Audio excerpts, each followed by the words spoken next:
The 2026 hurricane season just started, and it's already flooding homes.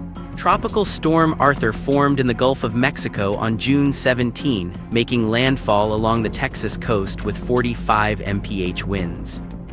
Water surrounded houses in Brazoria County before the storm even reached peak intensity. The National Hurricane Center warned of up to 20 inches of rain across Texas, Louisiana, Mississippi, and Alabama.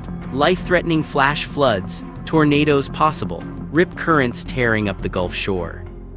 Arthur weakened overnight, but the rain didn't stop. The storm is now pushing inland across the southeast, still dumping water on communities hundreds of miles from where it first hit land. And this is only June. The real peak of hurricane season doesn't even begin until August.